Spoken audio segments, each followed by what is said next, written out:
Hi friends, இது நம்மளோட sam&sadhu world. நம்ம சேனலை சப்ஸ்கிரைப் பண்ணி லைக் பண்ண நம்ம ஃப்ரெண்ட்ஸ் எல்லாருக்கும் என்னுடைய மனமார்ந்த நன்றிகள்.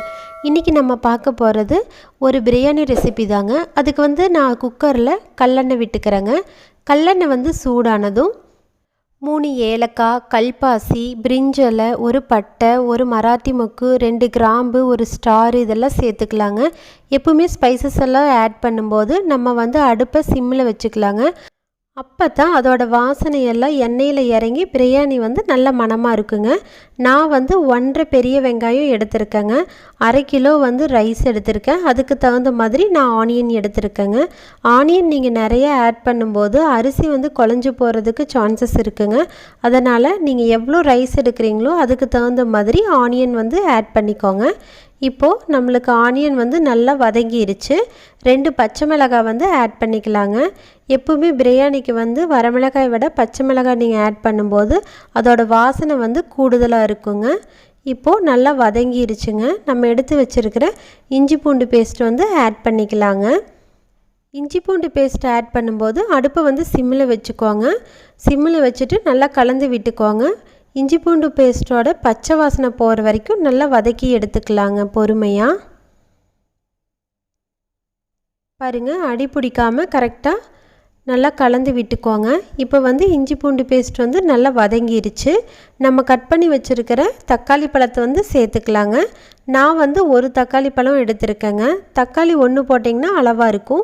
சின்னதாக இருக்குது அப்படின்னா 2 தக்காளி கூட நீங்கள் யூஸ் பண்ணிக்கோங்க. இதுக்கு மேலே ஜாஸ்தியாக நீங்கள் தக்காளி யூஸ் பண்ணுறீங்க அப்படின்னா பிரியாணி தக்காளி சாதத்தோட டேஸ்ட்டு கொடுத்துருங்க. தக்காளி கொஞ்சம் கம்மியாகவே நம்ம ஆட் பண்ணிக்கலாம்.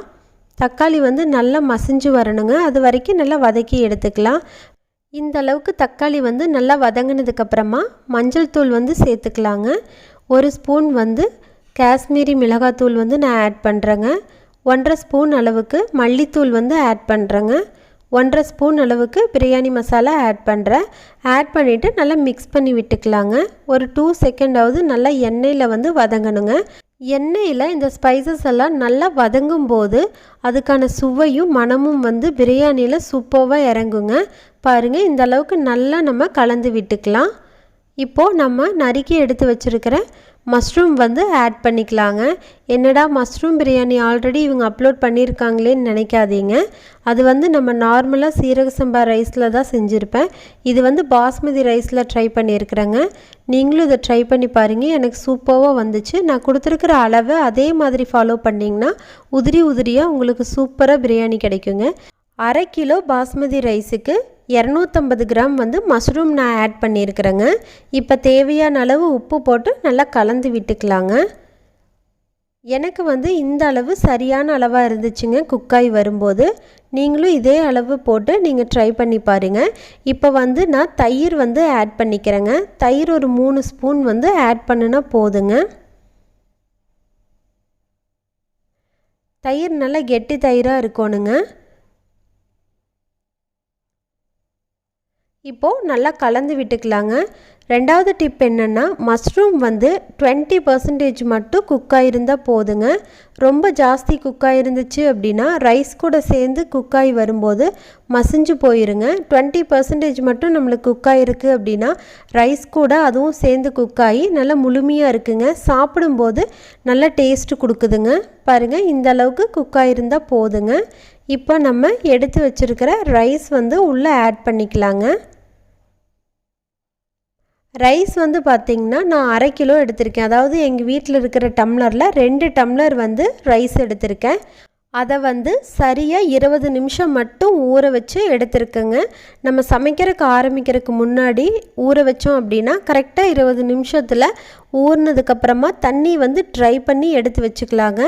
அதுக்கு முன்னாடியே நீங்கள் ஊற வச்சிட்டிங்க அப்படின்னா ரொம்ப அரிசி ஊறி 2ஆக உடையறதுக்கான சான்சஸ் இருக்குதுங்க. அதனால் கரெக்டாக 20 மினிட்ஸ் மட்டும் பாஸ்மதி ரைஸ் ஊற வச்சு எடுத்திங்கன்னா போதும். இப்போ உப்பு செக் பண்ணிக்கலாங்க. நம்ம ஃபஸ்ட்டு மஷ்ரூமுக்கு மட்டும்தான் உப்பு ஆட் பண்ணியிருந்தோம். இப்போ உப்பு பத்தலை இல்லைங்களா, அதனால் கொஞ்சமாக உப்பு ஆட் பண்ணிக்கலாம். நல்லா மிக்ஸ் பண்ணி விட்டுக்கலாங்க. இப்போது நம்ம எடுத்து வச்சுருக்கிற ரைஸை வந்து ஆட் பண்ணிக்கலாம். பாருங்கள், இந்த மாதிரி நான் ட்ரையாக எடுத்து வச்சுருக்கேன். அதை வந்து ஆட் பண்ணிக்கிறேன். 1 டம்ளர் ரைஸுக்கு பார்த்திங்கன்னா 1.5 டம்ளர் தண்ணி வந்து சரியான அளவாக இருந்துச்சுங்க. மஷ்ரூம்லேருந்தும் கொஞ்சம் தண்ணி விடும் இல்லைங்களா, அதனால் சரியான அளவாக இருந்துச்சு. நீங்களும் கண்டிப்பாக இதே அளவில் ட்ரை பண்ணி பாருங்கள். பிரியாணி வந்து ரொம்ப டேஸ்ட்டாகவும் உதிரியாகவும் கண்டிப்பாக இருக்குங்க. இப்போ நம்ம எடுத்து வச்சுருக்கிற புதினா தலையும் கொத்தமல்லி தலையும் சேர்த்துக்கலாங்க. ஒரு கைப்பிடி அளவு போட்டிங்கன்னா சரியான அளவாக இருக்குங்க. ஒரு சிலர் பார்த்திங்கன்னா புதினா கொத்தமல்லி எல்லாம் அரைச்சி சேர்த்துப்பாங்க. நீங்கள் அரைச்சி சேர்க்குறத விட இந்த மாதிரி சேர்த்து சமைச்சு பாருங்கள். அடுத்த நாள் காலையில் வரைக்கும் உங்கள் வீட்டில் பிரியாணியோட வாசனை இருந்துகிட்டே இருக்குங்க. அந்த அளவுக்கு இது நல்ல ஒரு வாசனையை கொடுக்குங்க. இப்போ வந்து நம்ம குக்கர் மூடி போட்டு விசில் போட்டுடலாங்க. 2 விசில் மட்டும் விட்டு எடுத்திங்கன்னா போதுங்க. பாருங்கள், இப்போ நம்மளோட யம்மியான டேஸ்டியான பிரியாணி வந்து சூப்பராக உதிரியாக ரெடி ஆயிடுச்சு. உங்களுக்கு இந்த ரெசிபி பிடிச்சிருக்குன்னா மறக்காமல் நம்ம சேனலை சப்ஸ்கிரைப் பண்ணுங்கள். கூடவே பக்கத்தில் இருக்கிற பெல் ஐக்கனையும் கிளிக் பண்ணுங்கள். அப்போ தான் நான் போடுற சுவையான வீடியோ உடனே உங்களை வந்து சேரும். தேங்க்யூ ஃபார் வாட்சிங் அண்ட் லவ் யூ ஆல்.